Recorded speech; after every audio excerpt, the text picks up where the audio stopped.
Welcome back. So we saw in the last video that permissions on files tell you what you can do to the file, read, write, and execute.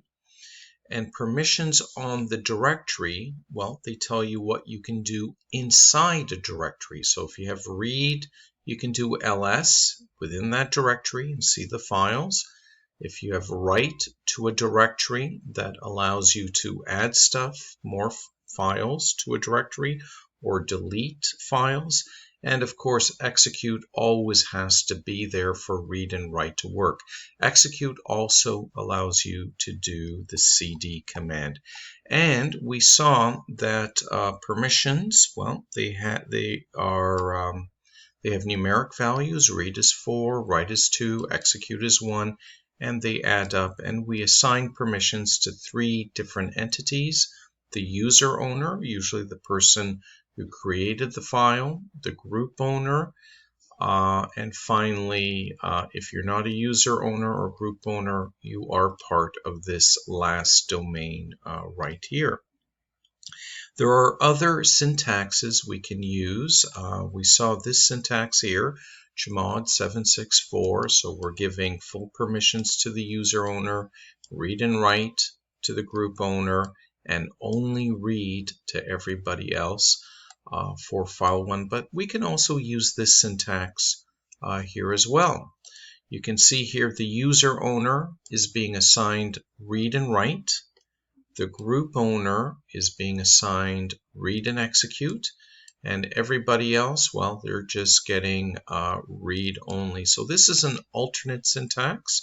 Most people prefer this one because there's a little bit less typing, but this is another syntax you may encounter. And there is a third syntax that's very popular, but it can be a little bit confusing. If you look at this, the user owner has the right permission being added. That's the plus sign. So whatever his permissions were previously, add write. The group owner has read added to his permissions, and other, has write added and execute taken away. So what are the final permissions? 2, 4, 2? No, we don't know what the final permissions are. Whatever the permissions were previously, add write, add read, and take away write and execute from the user, the group, and everybody else.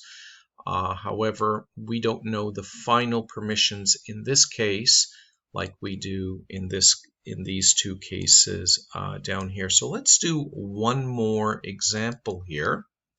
Okay, so I'm going to continue. And I'm with file 2. Last time we worked with file 1. This time I'm going to do a chmod 0, 0, 0. Okay, let me clear the screen so this is easy to read. So I'm going to do a chmod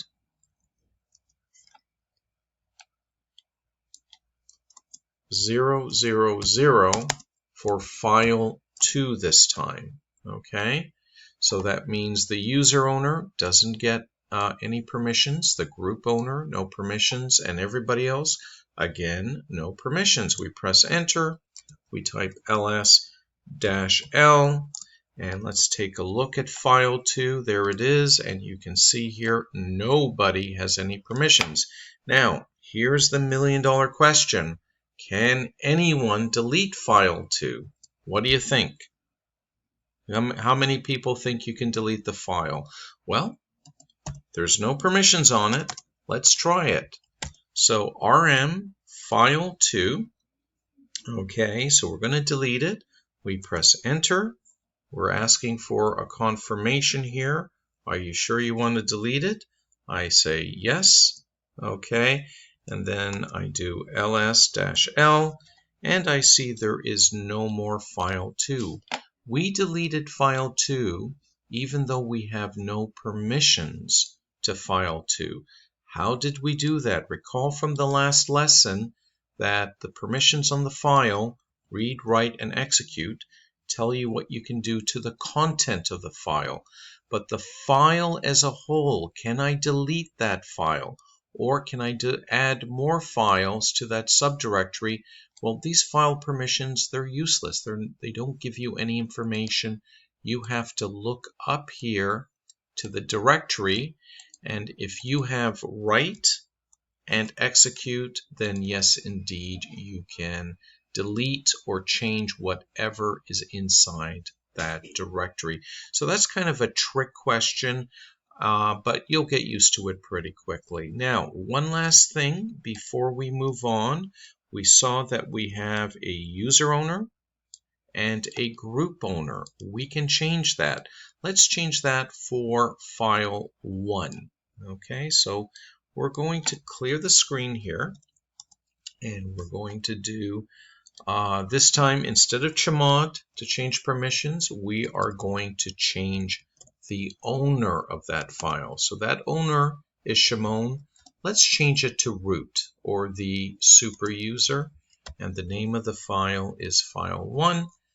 We press enter and we get operation denied because I am not a super user. So let me make myself a super user first. I'm logging on as a super user. Then I'm going to change ownership, root, file 1.